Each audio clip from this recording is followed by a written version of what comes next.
And right now we want to go back to that race for U.S. Senate. All right, here's another look at the numbers from the Democratic primary. Congressman Colin Allred, the projected winner tonight, now 62% of the vote in. State Senator Roland Gutierrez conceded after not getting the traction he thought he would, so he is conceded. Fox 4 Stephen Dial is at Colin Allred's watch party tonight. It should be rocking. Stephen. Yeah, they've played for real happy about 10 times. The crowded field of 9 candidates did not matter tonight for Dallas Congressman Colin Allred, winning impressively with about 60% of the vote in a crowded field. Now, this makes him the second black nominee for Senate in the state of Texas. The first was back in 2002, former Dallas Mayor Ron Kirk. Now, Colin Allred is no stranger to uphill battles. He flipped a all-red district a few years ago, but now the task is much harder. Allred would try to flip an entire state for U.S. Senate.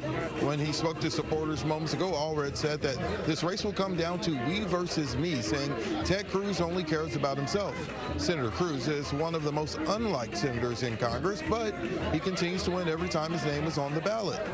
But this race is very uphill again. A Democrat has not won statewide in Texas for more than 2 decades. Allred says that he will appeal to voters because he is unafraid of being the most bipartisan member of Congress from Texas, in his words, and he thinks that can give him an edge. He took multiple shots at Ted Cruz. Take a listen. We know where Ted Cruz stands when those moments come.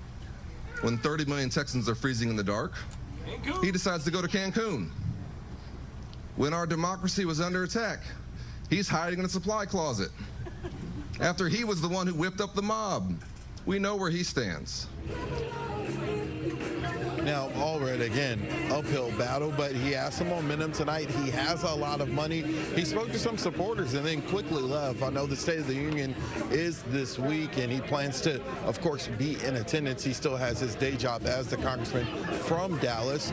Ted Cruz campaign sending an email tonight basically saying, in Ted Cruz's words, the party, the Republican Party, needs to unify against what he calls left extremism.